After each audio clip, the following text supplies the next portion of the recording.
suspect sa pang-hold up sa jeep sa Maynila patay matapos makipagparilan sa mga pulis.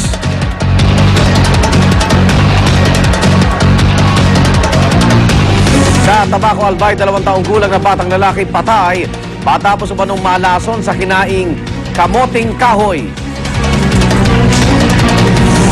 Mga lugar na patok na puntahan ngayong summer, alamin kung saan.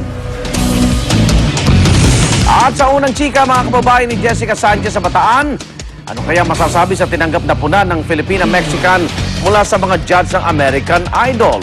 Antabayan ang mga detaling yan sa unang balita mamaya. Samantala, narito po muna si Suzy.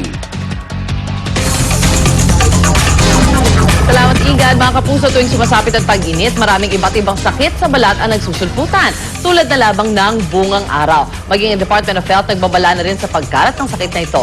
At para pag-usapan yan, kasama natin si Assistant Secretary Dr. Eric Tayag ng Department of Health. Good morning, Doc. Good morning, Suzy. Summer na talaga, bungang araw ang ating usapan. Ano po ba talaga ang bungang araw? Paano yun nakukuha? Unang-unang muna, Suzy, ito yung bunga ayaw natin na i-harvest. May misnomer dito sa atin. Kasi pag tinawag na bungang araw, sinisisi nila yung araw. Yes. Ganito talaga nangyayari. Dahil sa araw, makakaramdam tayo ng mainit. Yes. Ngayon, dahil sa mainit nga, magpuproduce tayo ng sweat o ng pawis. Ito ang magpapalamig sa ating katawan. Kaya lang, sa pagpapawis natin, magkakaroon ng pagbara. At pag nabaran yung ating sweat glands, hindi na makalabas yung pawis na yun ang naipon sa ilalim ng balat. Yun ang nagiging bungang araw o prickly heat. O sa amin, ang tawag namin, miliarya. Na-notice ko lang, ba't yung mga bata ang nagkakabungang araw? Yung mga parang matatanda, hindi naman masyado nagkakaroon. Oo, tama yan.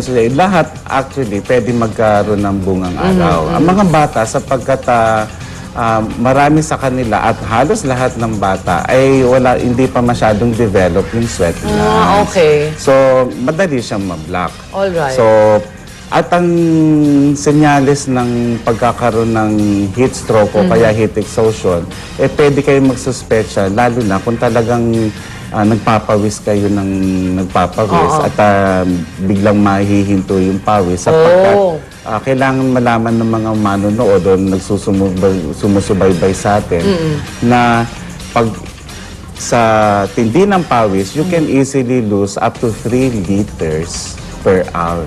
3 liters. Parang litro. 3 tabo yun halos At kung aasahan natin yung pagkauhaw natin, Yes. na yun ang para uminom tayo ng tubig to replace the fluids, it won't happen. Ang mas reliable yung kulay ng ihi natin. When you see na mas concentrated yung kulay niya, so dehydrated ka na. Hindi dapat mag-alala yung mga tao sa bungang araw. Okay. It usually goes away. But if it doesn't go away in 4 days, it becomes infected. Yes. It's getting worse. It's time to see your doctor. So yung mga dating nakasanayan, mga bata kami, hanggang ngayon yung pa rin ba pwede gawin? Cornstarch ang nilalagay Or the namin. ever reliable cornstarch. So, okay ba yun? You can have your own cornstarch. Yan. You can buy it commercially. Yes. Cornstarch based din yun. Or you can make a paste ng cornstarch. Alright. So either you apply it as a powder. Yes. Pwede mo siyang tunawin sa maligamgam na tubig. Apply it as paste. The thing it does is that it suits you. Parang malamig yung pakiramdam. Alright. But easily, ang pwede mong magawin is bathe more often. Kaso sa tubig yan. Medyo, summer pa naman, Go to cool environment. That's a trip to the malls. Naku, kaya dami tao sa mall. Gastos na naman. Yan. Okay. Pero may isa tayong tip.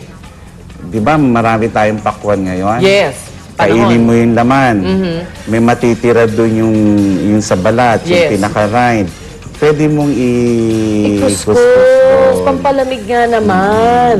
Yung paliligo sa tubig dagat. Parang yan din yung kasagutan sa lahat ng skin problems. Oo. If you cool down, mababawasan to. Avoid too much exposure under the sun. Do not point any oil-based ointment. Okay. Ganyan. Kasi lalo magbabara yun.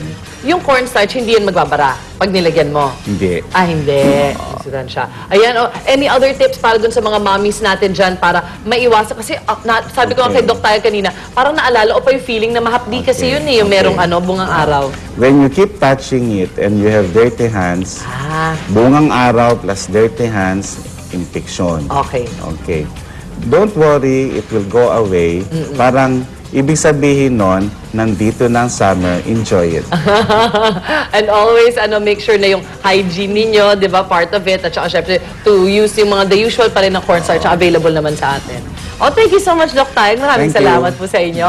At maraming salamat, Assistant Secretary Dr. Eric Taig ng Department of Health. Mga kapuso, tandaan, umiwas sa mga sakit na dala ng tag-init, mainam na alamin ang mga tamang lunas kapag lumalabas na ang ganito mga sintomas para enjoy pa rin tayo sa ating summer. Samantala, ito na po ang unang balita.